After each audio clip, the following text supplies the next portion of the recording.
ఎవరైతే యొక్క అక్షంతను ఎత్తుకోవాల్సి ఉన్న భక్తులందరూ తొందరగా వచ్చి ఈ యొక్క అవకాశాన్ని వినియోగించుకోవాల్సిందిగా కోరుకుంటున్నాను.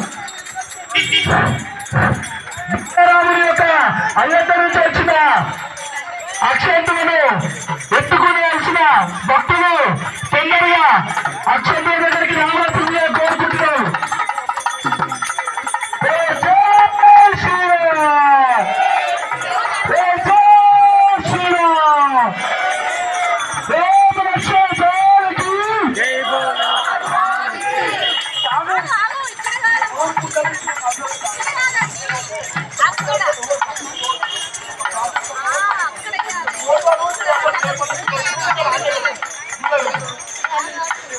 Thank you.